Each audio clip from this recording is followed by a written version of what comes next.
तिसरं वैशिष्ट्य तुम्हाला लिहून देतो, वाक्य लिहून घ्या व्यवस्थित. मूळ अर्थ उपयोगी पडत नाही. मूळ जो अर्थ आहे, मूळ अर्थ जो आहे, मूळ अर्थ त्या शब्दाचा अथवा वाक्याचा मूळ अर्थ जो आहे मुलांनो, मूळ अर्थ लिहून घ्या वाक्य. तिसरे पद मूळ अर्थाला किंवा मूळ अर्थ उपयोगी, मूळ अर्थ उपयोगी, मूळ अर्थ उपयोगी पडत नाही. मूळ अर्थ उपयोगी पडत नाही. मूळ अर्थ उपयोगी पडत नाही. मग संदर्भाने जोडलेला दुसरा अर्थ घ्यावा लागतो. काय? संदर्भाने लिहून घ्या वाक्य. बाकी विचार करता बॉयज गर्ल्स. संदर्भाने, संदर्भाने जुळलेला, संदर्भाने जुळलेला दुसरा अर्थ, संदर्भाने जुळलेला दुसरा अर्थ, दुसरा अर्थ घ्यावा लागतो, घ्यावा लागतो. तीन वैशिष्ट्य झाले आहे. आणि चौथा आहे लक्षणा शक्तीच्या साहाय्याने प्रगट होणाऱ्या अर्थाला लक्षात असे म्हणतात. आपण महत्वाचे आहे हे तीन वैशिष्ट्य आपण समजावून घेऊ.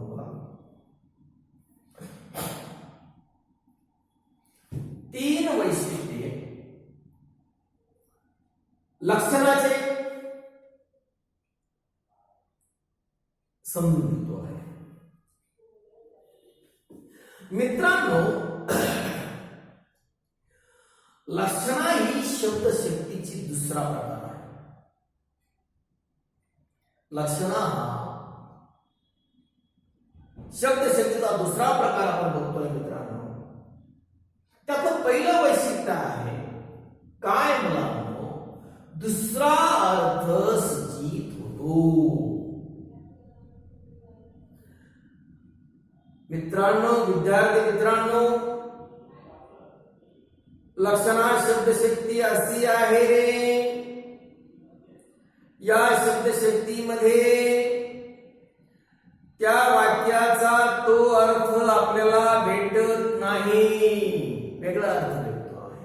काय? दुसरा अर्थ सूचित होतो आहे. अर्थ तो भेटत नाही. तुम्हाला दिलं मी पहिलं उदाहरण दिलं. मला काय? मी आज भला मोठा हत्ती पाहिला. मी आज काय पाहिलं? दगड पाहिला. लगेच आपला अर्थ कळला होता.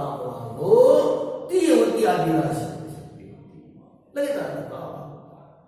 पण हा लक्षणा असा एक प्रकार आहे मित्रांनो, तो त्यामध्ये वाक्य वाचल्यानंतर तोच अर्थ नसतो मुलांनो, दुसरा अर्थ त्यातून सूचित होतो. फरक काय अभिधामध्ये लक्षणामध्ये? अभिधामध्ये आणि लक्षणामध्ये हाच फरक आहे. अभिधामध्ये अर्थ कळतो बघितला आपण, पण इथे मात्र अभिधामध्ये या लक्षणामध्ये मुलांनो काय सांगितलं आहे? दुसरा अर्थ सूचित होतो आहे. दुसरा अर्थ सूचित होतो आहे. बहुतेक वेळी मूळ अर्थाला बाधा येते. बहुतेक वेळी मूळ अर्थाला बाधा येते. म्हणजे मूळ अर्थ नाकारला जातो मित्रांनो. मूळ जो अर्थ आहे शब्दाचा तो नाकारला जातो मुलांनो. आणि तिसरा आहे मूळ अर्थ उपयोगी पडत नाही. मूळ जो अर्थ आहे तो काही उपयोगी पडत नाही. आणि त्या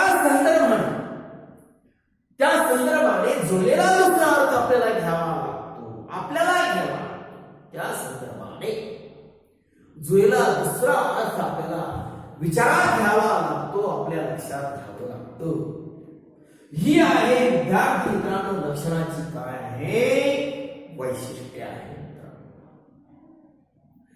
लक्षणाची वैशिष्ट्ये जर आज आपल्याला कळाली लक्षणाची वैशिष्ट्ये जर कळाली समजली मुलांनो तर खऱ्या अर्थाने तुम्हाला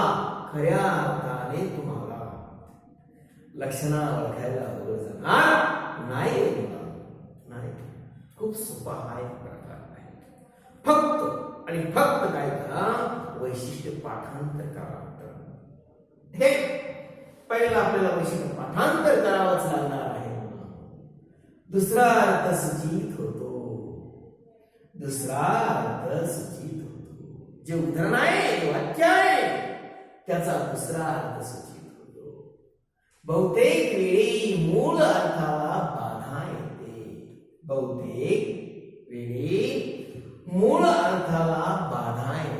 मूळ जो अर्थ आहे त्याला बाधा येते, तो चालत नाही, उपयोगी पडत नाही. कारण मूळ अर्थ उपयोगी पडत नाही.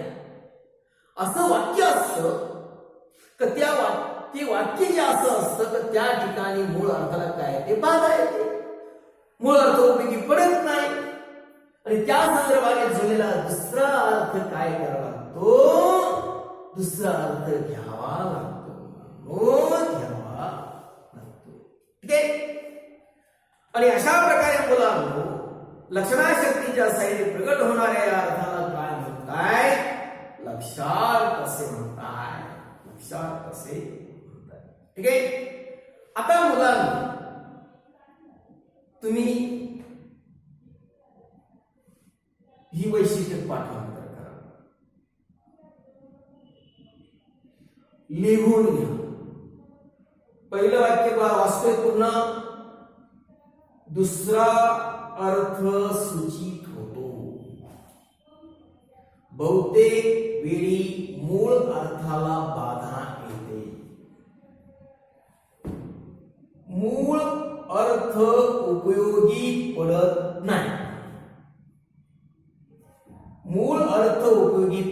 नाही. संदर्भात जुळलेला दुसरा अर्थ घ्यावा लागतो. ठीक आहे. 3 वैशिष्ट्य आणि चौथं वैशिष्ट्य या ठिकाणी लक्षणाशक्तीच्या साह्याने प्रगट होणाऱ्या, लिहून घ्या. 3 लिहून झाले असेल. चौथं वैशिष्ट्य लक्षणाशक्तीच्या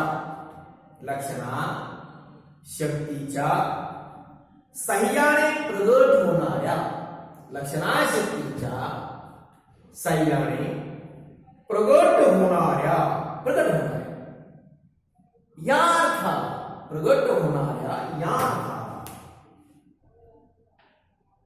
लक्षणाशक्तीच्या साह्याने प्रगट होणाऱ्या या अर्थाला लक्षात असं म्हणतात. काय म्हणतात, लक्षात असं म्हणतात, म्हणजे लक्षण. ठीक आहे.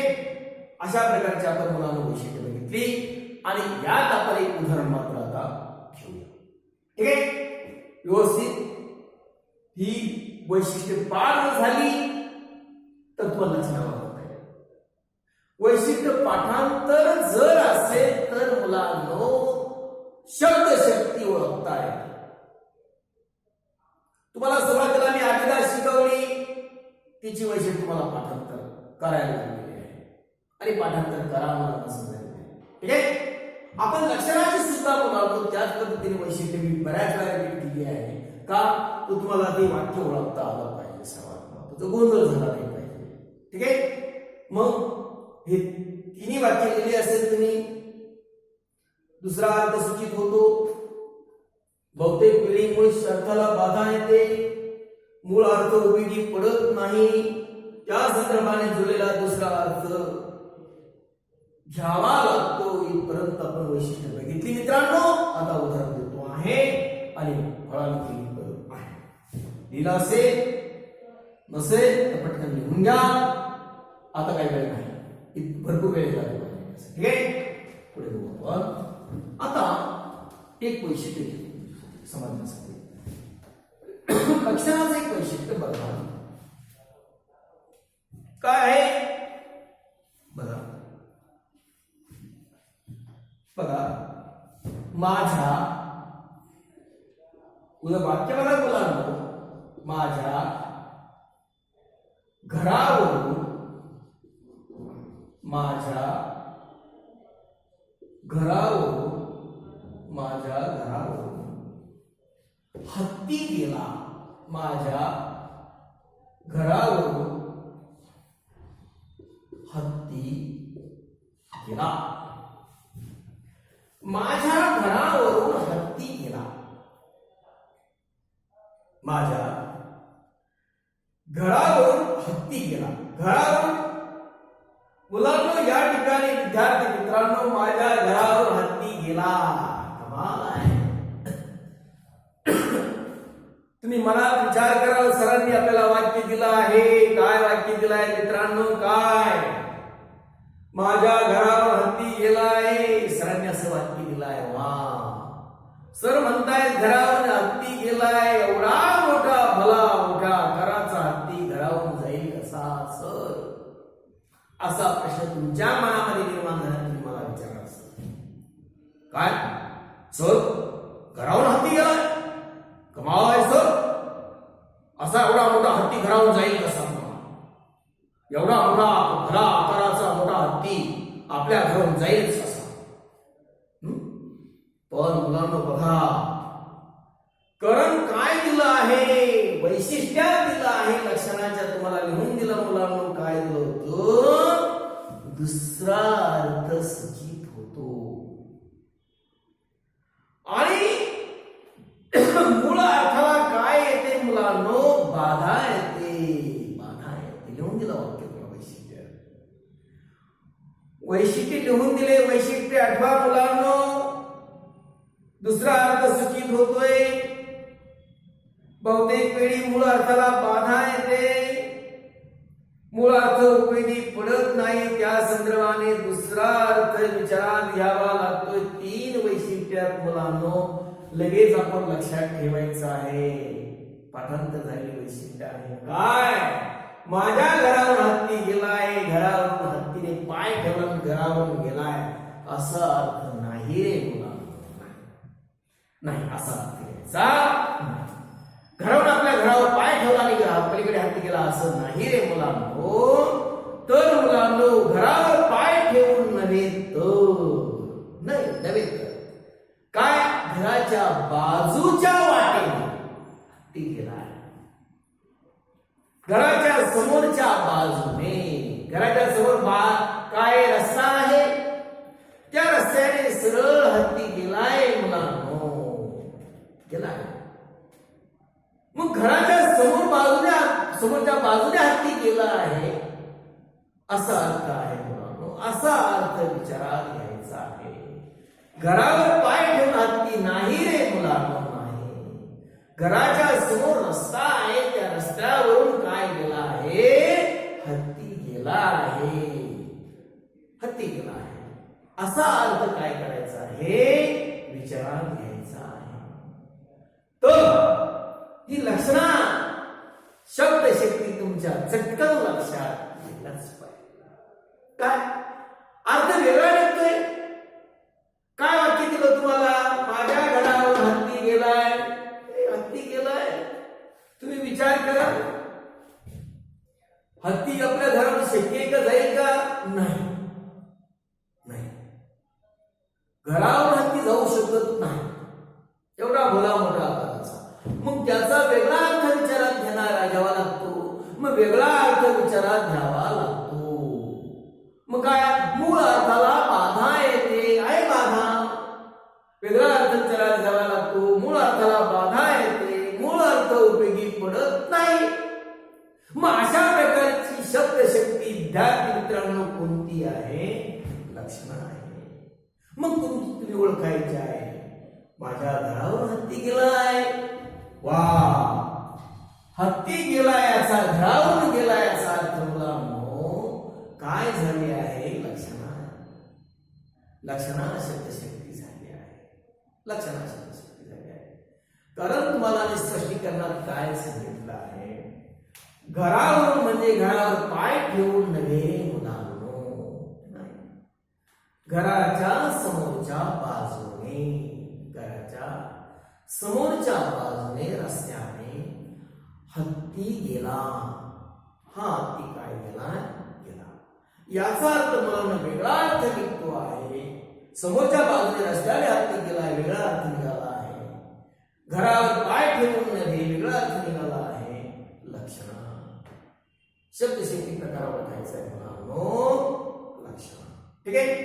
हा एक उदाहरण दिलं आहे. पुढे एक उदाहरण घेऊ आपण.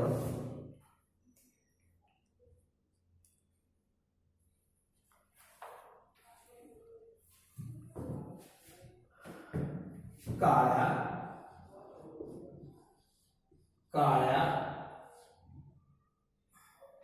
दगडावरची काळ्या दगडावरची रेघ. काळ्या दगडावरची रेघ. काळ्या दगडावरची रेघ. वाचा वाक्य.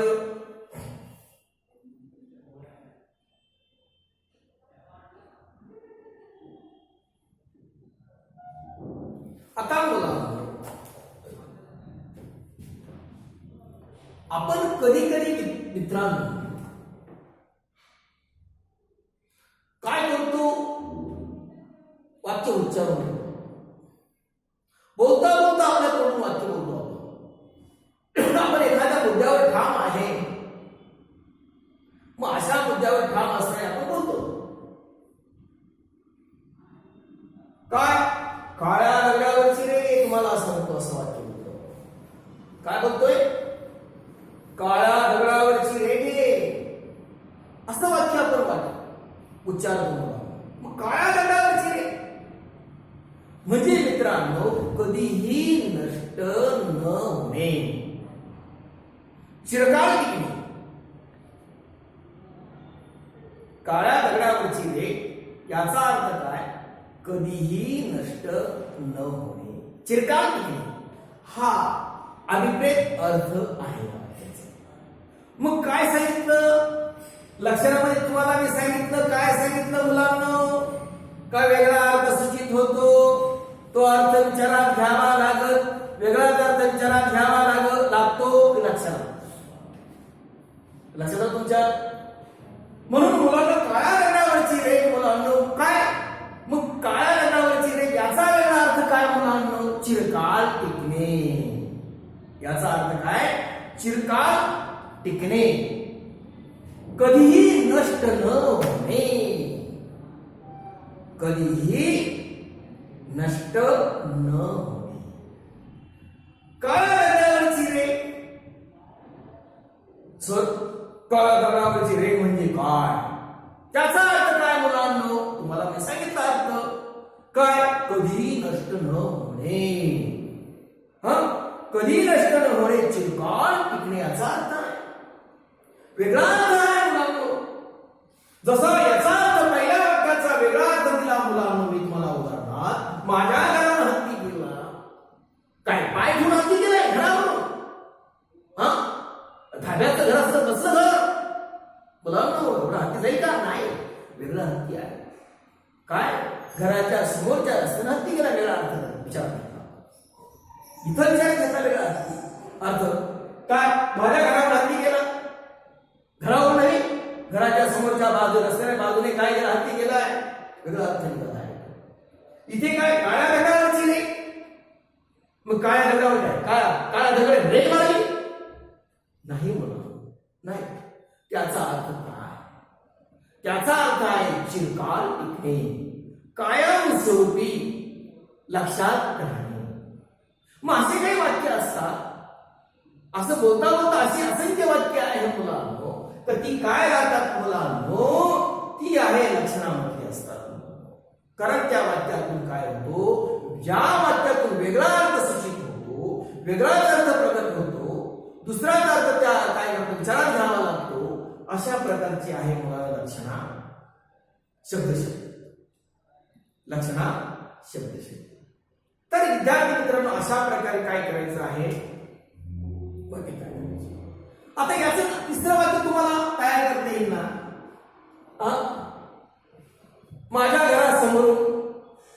माझ्या घरासमोरून माझ्या घरासमोरून मिरवणूक केली. असे करता येईल वाक्य. मग माझ्या घरासमोरून किंवा माझ्या घरावरून मिरवणूक केली, हे वाक्य बघा बरं कसं वाटतं तुम्हाला. माझ्या घरावरून मिरवणूक केली. काय घरावरून लोक पाय ठेवून गेले असे. माझ्या घरावरून मिरवणूक केली. मग माझ्या घरावरून मिरवणूक केली काय? लोकांनी काय घरावरून पाय ठेवले मुलांमुळं? नाही. मग काय? मग ह्या प्रकारे तयार करायचं काय वाक्य होईल त्याचं? घरावरून मिरवणूक केली म्हणजे काय? तर घरावर पाय ठेवून नाही मुलांनो. अर्थ काय घ्यायचा तो? माझ्या घराच्या समोर जो रस्ता आहे त्या रस्त्यावरून लोक काय केले? मिरवणुकीतील लोक चालत गेले किंवा त्या रस्त्यावरून मिरवणूक केली, असं वाक्य तयार होईल. पण घरावरून नाही. ठीक आहे. तर अशी असेल ते वाक्य. अशा प्रकारचे काही वाक्य तुम्ही तयार करू शकता. तयार करताय सोपे आहे हा प्रकार. लक्षणा हा प्रकार सोपा आहे. फक्त काय करायचं मुलांनो, लक्षणा हा जो प्रकार समजण्यासाठी मित्रांनो तुम्ही व्यवस्थित वैशिष्ट्ये पाठांतर करायला. लक्षणाची वैशिष्ट्ये जी आहे मित्रांनो ती व्यवस्थित पाठांतर जर केली तर तुम्हाला हा शब्द प्रकार जो आहे तो सहज ओळखता येईल. फक्त वैशिष्ट्य पाठांतर करा. वेगळा अर्थ निघतो, वेगळा अर्थ धरावा लागतो, समजावा लागतो, है का नाही? गृहीत धरावा लागतो. मी इथं तेच केलं. इथं तेच केलं. काय केलं? माझ्या घरावर हत्ती केलं. काय घरावर केलं का? नाही. आपण दुसरा अर्थ विचार घेतला काय? घराच्या समोर रस्ता आहे त्या रस्त्यावरून हत्ती गेला. अर्थ दुसरा विचार घेतला. काळ्या दगडावरची रेख. काळ्या दगडावर काय येतं? आपण रेख ओढत बसतो का? काळा दगड पाहिला त्याच्या रेख ओढले नाही मुलांनो. काय अर्थ घेतला मी? तुम्हाला सांगितलं अर्थ. काय सांगितलं अर्थ मी? त्याच्यात काय सांगितलं मुलांनो? काळ्या दगडावरची रेख म्हणजे सांगितलं कधीही नष्ट न होणारे, कायमस्वरूपी टिकणारे. अशा प्रकारे मुलांनो हे अर्थ आपण काय केले? विचारात घेतले. दोन्ही वाक्य सोपे आहे, समजण्यासारखे आहे. तिसरे तुम्हाला मी उदाहरण दिलं होतं. माझ्या घरावरून काय दिली? मिरवणूक गेली. ठीक आहे है की नाही? तर अशा प्रकारचे असेल ते उदाहरण त्या ठिकाणी तुम्हाला तयार करता.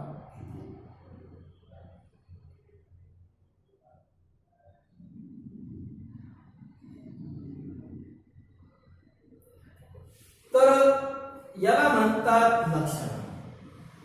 हे दोन प्रकार आपण मुलांना बघितले आहे. दोन प्रकार. थोडस आपण रिवायज मध्ये जातो आहे.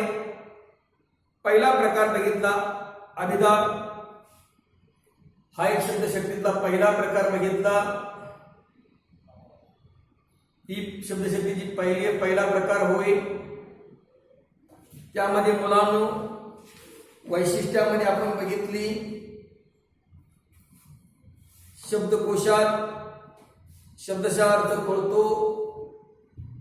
शब्दशः अर्थ कळतो तो अर्थ जो आहे शब्दकोशात आपल्याला बघायला मिळतो हे बघितलं.